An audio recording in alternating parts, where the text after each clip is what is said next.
Mesdames et messieurs, bonjour. Merci d'être venus ouvrir avec nous ce colloque consacré donc à l'art déco en Picardie. Je vais passer de suite la parole à mon voisin, Pierre Savreux, que vous connaissez, vice-président culture et patrimoine à la métropole, et vous allez voir qu'effectivement, il est bien à sa place. Je reprendrai 2 minutes la parole pour vous expliquer quelques notions sur le déroulement du colloque, et puis on entamera la conférence inaugurale. Bon colloque à tous. Quelle pression, Madame la Présidente. Bien, bonjour à tous. Je suis effectivement très heureux d'être avec vous ce matin pour ouvrir ce colloque sur l'art déco. Je salue bien sûr Véronique Villard, votre présidente, votre secrétaire perpétuel, Jean-Louis Leguet, toute l'équipe de la Société des antiquaires de Picardie qui est à l'origine de cette très belle initiative, Société des antiquaires de Picardie, qui pour nous est une institution qui est très précieuse. C'est à la fois l'âme du musée de Picardie, un endroit à part dans le musée de Picardie, mais aussi une société qui est reconnue avec une activité de publication très dense et des activités, une activité de publication qui fait autorité d'ailleurs et qui inspire beaucoup de travaux. Et donc ça, c'est vraiment pour nous à Amiens très précieux de pouvoir nous appuyer sur des sociétés savantes et une culture académique qui est primordiale pour le rayonnement de notre territoire. Donc c'est vraiment un honneur pour moi d'être présent avec vous ce matin pour introduire ce colloque qui est organisé par la Société des antiquaires de Picardie, consacré à l'art déco dans la Somme. En 2025, vous le savez, l'art déco a 100 ans et c'est un art qui incarne avec éclat l'esprit novateur des années 1920 et 30 et qui se veut bien plus qu'un simple mouvement artistique pour notre territoire. C'est aussi et avant tout un témoignage vivant de notre résilience face à l'adversité. On a subi beaucoup d'épreuves sur ce territoire. La Grande Guerre, évidemment, fait partie de cette épreuve. Et dans la Somme, qui a été dévisagée par les affres de la Première Guerre mondiale, l'art déco a émergé comme un symbole de renouveau et de créativité. Il a modelé un nouveau visage aux villes mutilées, visage qu'il a fallu douloureusement s'approprier et qu'il faut encore parfois s'approprier aujourd'hui. Moi, je suis originaire de la ville de Ham, dans l'est du département, dans laquelle j'ai grandi avant d'arriver à Amiens. Et j'ai été frappé en 2020, en plein Covid, lorsque la sucrerie d'Eppeville, qui est un magnifique témoignage d'art déco, qui est le joyau du patrimoine sucrier picard, une des plus belles sucreries d'ailleurs de France, et qui est l'emblème de cette reconstruction et de l'art déco appliqué à l'architecture industrielle. Et à l'époque, la société allemande Südzucker, qui avait repris la société, décide de fermer l'usine et commence alors des projets de reconversion. Et j'étais frappé de voir à quel point l'entreprise n'avait que faire de ce joyau architectural et qui disait à l'époque on va raser l'usine pour en faire un nouveau projet de reconversion. Et j'étais d'autant plus frappé qu'il y avait des élus locaux que je connais qui me disaient ouvertement nous, entre l'emploi et une façade art déco, on a vite choisi. Donc s'il faut la détruire, on n'aura que faire du patrimoine architectural. Donc ça a été vraiment une bataille qu'il a fallu mener. Il y a une association qui est montée au créneau, l'association Respect, qui a eu des journalistes comme Didier Rittner, qui est le poil gratté du ministère de la Culture, qui est intervenu pour demander le sauvetage de cette église. Moi-même, j'en avais parlé à l'époque à Roselyne Bachot et Antoine Paoletti, qui était l'ABF. Et finalement, tous ensemble, on a réussi à protéger ce joyau et à obtenir une instance provisoire de classement. Aujourd'hui, c'est derrière nous, il n'y a plus de menaces, et ce qui est encourageant, c'est que les habitants locaux se sont mobilisés parce qu'ils étaient conscients qu'ils étaient aussi assis sur une pépite absolument extraordinaire.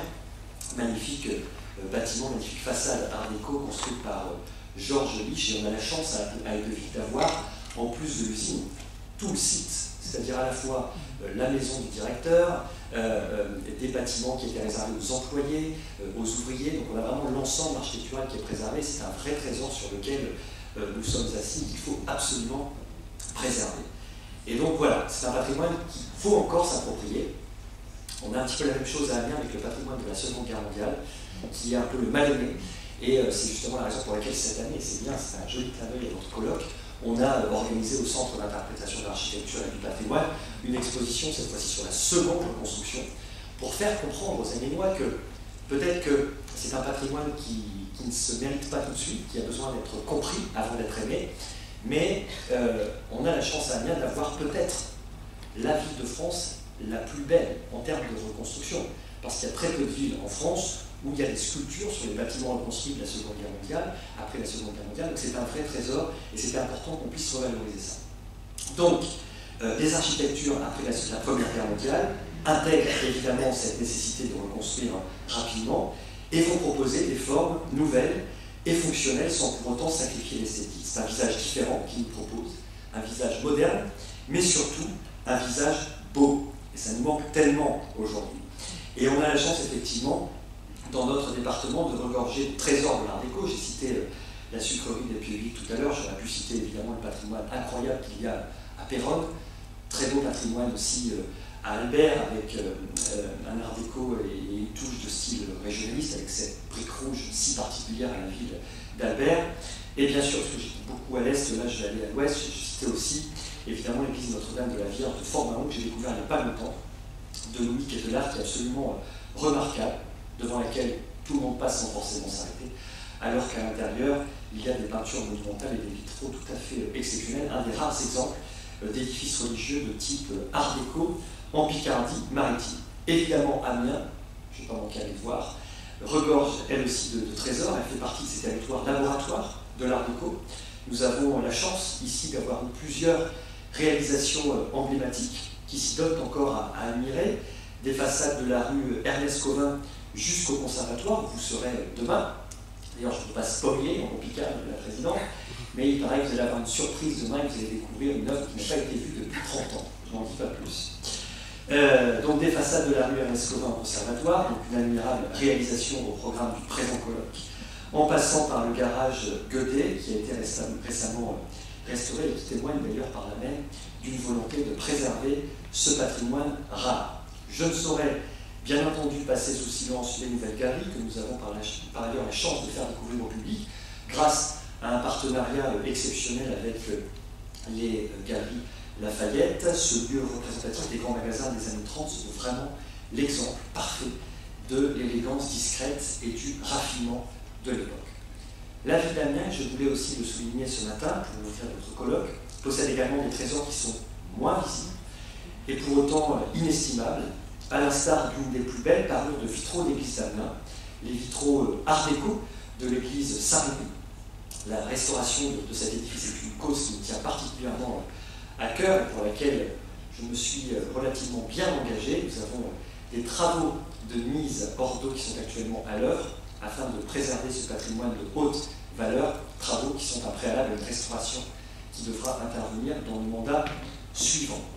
Nous avons par ailleurs célébré la récente inscription de l'église Saint-Honoré, qui est la réplique du pavillon pontifical de l'exposition universelle de 1937 à Paris, et qui est aussi un témoignage supplémentaire de la richesse unique de l'art déco dans le département, et nous sommes tellement convaincus de la beauté de cette église et de son intérêt architectural exceptionnel que nous avons même adopté à l'unanimité en conseil municipal en janvier dernier un vœu de classement au titre des monuments historiques.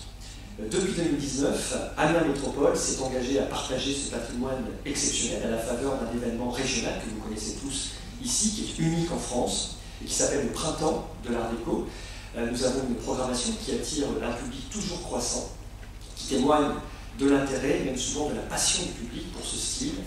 Ces 2 dernières années, Amiens Métropole a ainsi proposé près d'une quarantaine d'actions, des visites guidées de monuments, des balades art déco comme au cimetière de la Madeleine, des ateliers mosaïques ou encore typographie. Et chaque année, ce sont entre 700 et 900 personnes qui y participent avec un impressionnant taux de remplissage de 97% des propositions qui sont faites. Ces chiffres qui parlent d'eux-mêmes illustrent cet engouement réel pour l'art déco. Ces initiatives, pour la plupart gratuites, offrent à nos habitants l'opportunité de redécouvrir leur histoire, de se réapproprier ce patrimoine de la première reconstruction et de s'en trouver fiers. L'art déco, loin d'être un simple héritage, devient une source d'appartenance, d'inspiration et de créativité pour les générations futures. Alors vous avez tous vu Gatsby le Magnifique, qui est effectivement l'essence de l'art déco sublimée avec une ode au meuble art déco. Donc on n'a peut-être pas Leonardo DiCaprio dans la Somme, mais en tout cas on dispose de l'essentiel. On a un patrimoine art déco d'une richesse et d'une variété remarquables. Célébrons donc ensemble l'art déco dans la Somme sous toutes ses formes, par la voix des experts qui sont conviés ici, que je remercie pour ce qu'ils vont nous apprendre. Je vous souhaite à toutes et tous un colloque passionnant en échange et en découverte. Merci de votre attention.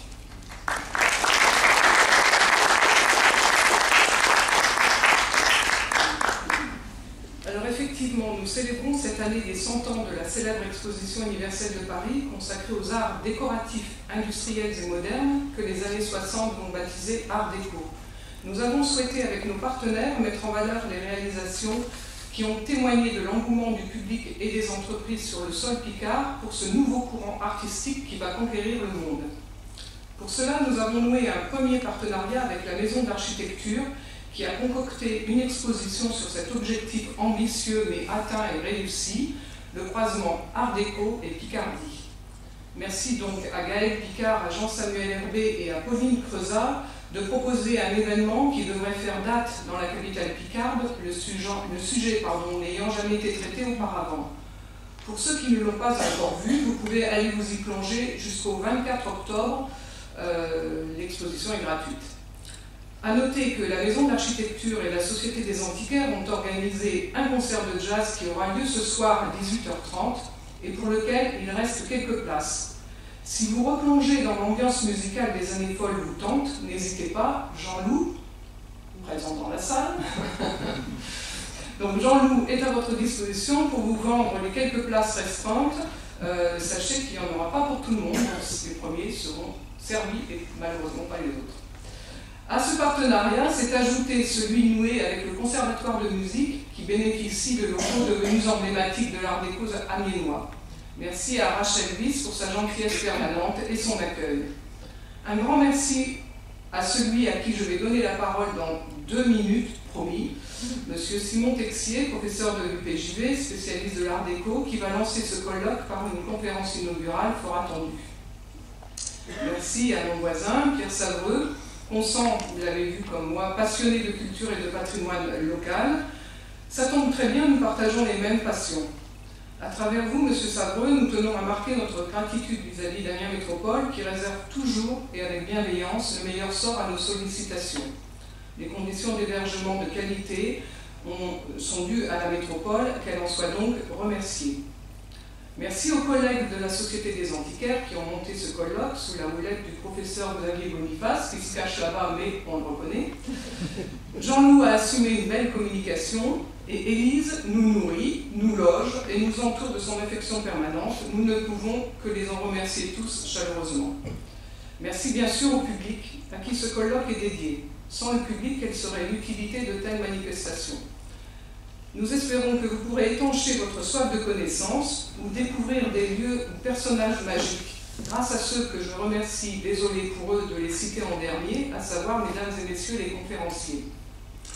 Ils seront rien de moins que 15 pour nous présenter leur sujet. Je ne vous détaille pas ces sujets, vous avez tout sur le programme qui est à votre disposition à l'entrée de la salle.